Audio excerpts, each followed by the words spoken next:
Hey, what's up everybody? True Boxing here. Thank you for coming back to Get Hit with the Truth. So today we are doing the Tszyu versus Fundora Amazon Prime pay-per-view preview.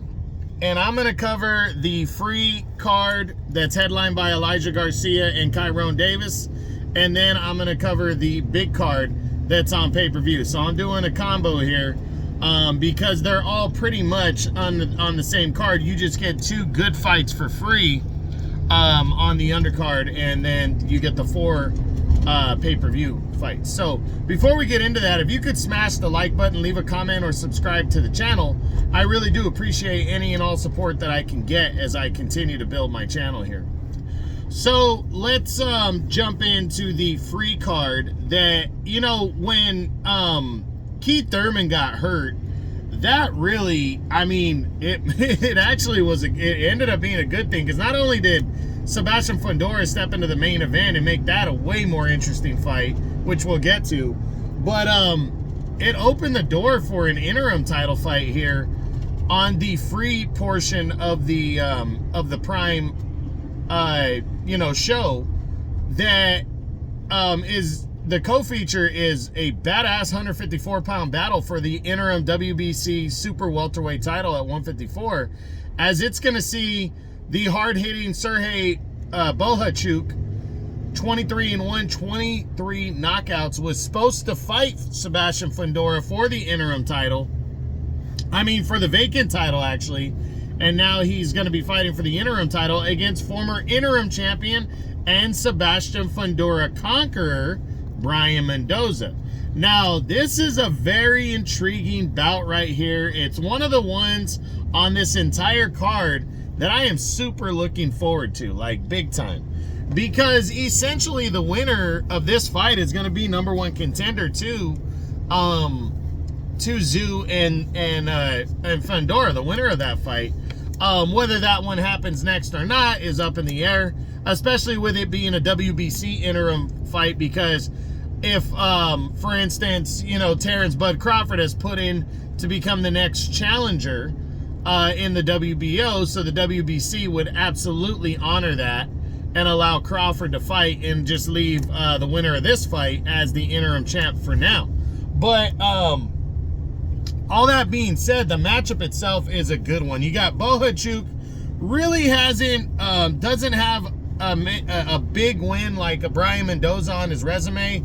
He did get knocked out once a few years ago against Brandon Adams, who's a former world title challenger, not a complete pushover.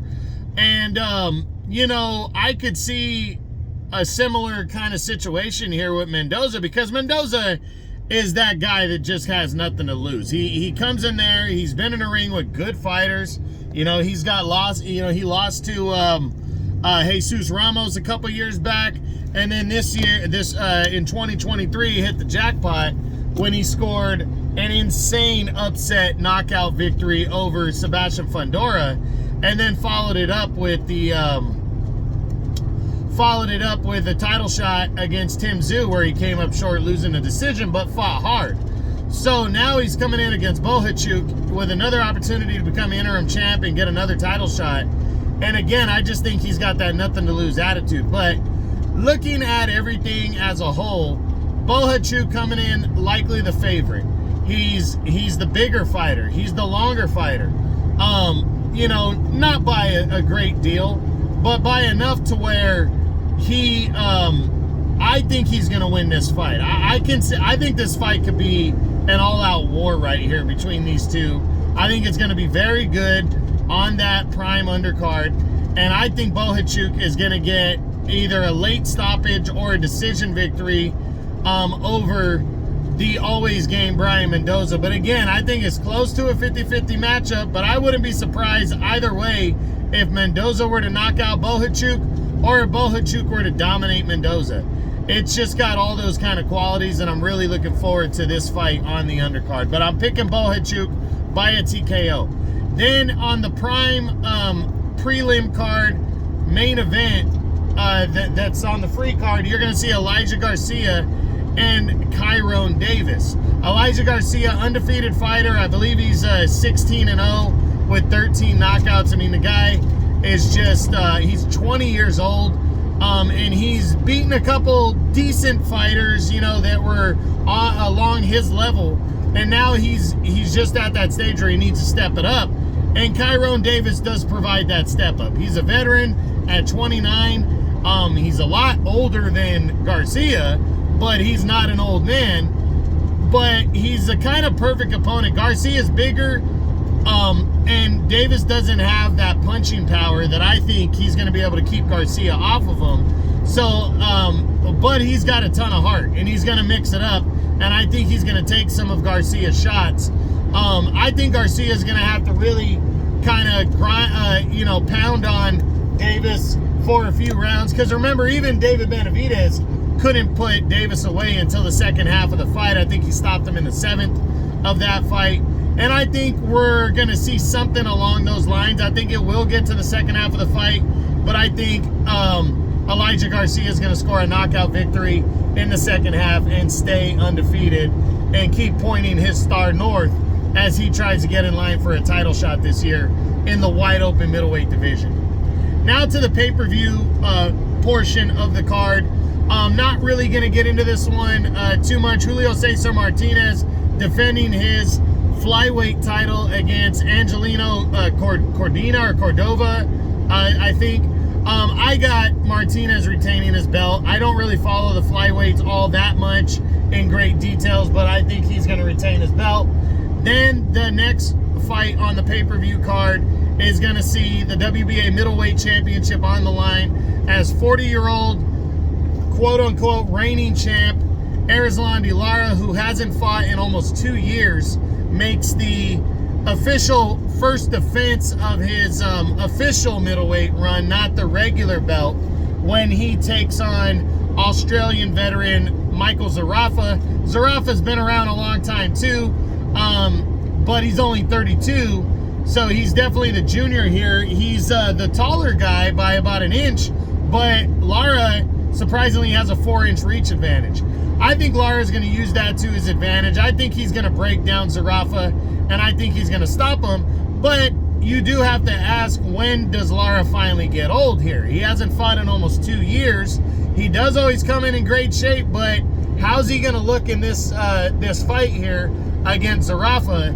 I think Zarafa's kind of has a style that is made for a guy like Lara, especially Lara, who doesn't just box anymore. He does like to mix it up and go for the knockout. And I think he'll break down Zarafa and maybe stop him in the late rounds or get a decision win in this one and retain the middleweight title. I do think Zarafa is a live underdog, but I'm solidly picking Lara to retain the WBA middleweight belt in this one. Then in the co-feature, you have the WBA 140-pound junior welterweight title on the line when Rolly Romero makes the first defense of his title against former lightweight world title challenger Isaac Cruz. Interesting matchup right here. I think it's going to be all action. But, you know, I looked at the sizes of these two guys. This is Cruz's first official fight at 140.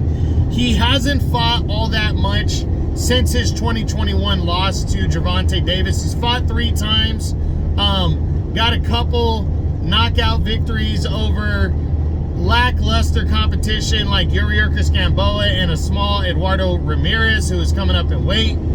Then he fought an undefeated, little-known Giovanni Cabrera last year and got a narrow split decision victory in that one. He's moving up to 140 now, and he's a small lightweight. He's only 5'3". Rolly Romero's 5'8". He's got about a 3 or 4 inch reach. I think that's going to be the difference. But I do think Cruz is a very live underdog. I just think Romero, being the naturally bigger guy, I think he's going to catch Cruz and stop him in the late rounds, or it's going to be an all-out war. But I think Romero's going to do just enough to beat Cruz. But again, I do think this is close to a 50-50 fight. I just think the size difference is going to be the thing that spells the difference between these two guys. I'm picking Rolly Romero by a late stoppage or a decision in this one. It could be a close one, but again, I do think Cruz stands a good, solid chance. And then the main event, Tim Tszyu, Sebastian Fundora to unify the WBO and WBC Super Welterweight Championship of the World at 154 pounds. Tszyu's a WBO champion. The WBC title is vacant. These two guys are going to collide in an all-out thing. And you know, it's funny when a guy is 9 inches bigger and has a 9-inch reach advantage at minimum on both, and he's coming in as the underdog. There's a reason for that. Tim Tszyu has had a fantastic 2023 to put himself in the driver's seat as the top guy right now that Charlo has bowed out and given up all the belts. Sebastian Fundora was rolling into 2023 and then got brutally knocked out against Brian Mendoza after he was winning the entire fight up to that point of the knockout. How does he respond? He hasn't fought since. He's stepping in on short notice. He's a big guy that likes to mix it up, that stands in the pocket. Is he going to be able to avoid Tim Tszyu's power? I think Tim Tszyu's going to catch him. I think Tim Tszyu's going to be losing the fight when he does hurt him and catch him, though. But I just think Fundora being there to be hit is going to be a big deal. But I absolutely believe that Sebastian Fundora is a live underdog and could pull off the victory here and become the unified champion. I think it's close to a 50-50 fight. I think people need to respect that Sebastian Fundora could absolutely expose the flaws of Tim Tszyu, and I think he could hurt him. Go back and watch my breakdown video on this fight. I released it last week, getting a lot of hits. Go check it out in more detail, but I'm picking Tim Tszyu by knockout. So let me recap all the 6 fights. Again, I'm picking Tszyu to stop or get a decision win over Brian Mendoza, who is a very live underdog, though, to become the interim super welterweight champ of the WBC at 154. I'm picking Elijah Garcia to remain undefeated and stop veteran Tyrone Davis in the prelim main event on the free card, as he will stay an undefeated middleweight. I'm predicting Julio Cesar Martinez to defeat Cordova and retain his flyweight title. I'm predicting also that Erislandy Lara will retain the WBA middleweight championship of the world with a late stoppage or a decision over Australian Michael Zarafa. I do believe Zarafa is a live underdog. I'm also picking in the co-feature Rolly Romero over Isaac Cruz to retain the WBA junior welterweight title at 140 by either a late stoppage or a close decision, but I do think Cruz is a live underdog. And then finally in the main event, I'm picking Tim Tszyu to become the unified super welterweight champion of the world by defeating Sebastian Fundora by a knockout. But I believe Sebastian Fundora is a huge live underdog in this one and could absolutely pull the victory off here. Gonna be a great card. Elijah Garcia and Tyrone Davis and the Tszyu Brian Mendoza fights will be on the prelim free card that you can watch on Prime, and then the other 4 fights headlined by Tszyu and Fundora will be on the pay-per-view side. So make sure you're checking out this entire card. It's going to be good this Saturday, March 30th on Amazon Prime pay-per-view. I hope you enjoyed the video. If you did, smash the like button, leave a comment, or subscribe to the channel. I appreciate any and all support. This is True Boxing. You've been hit with the truth.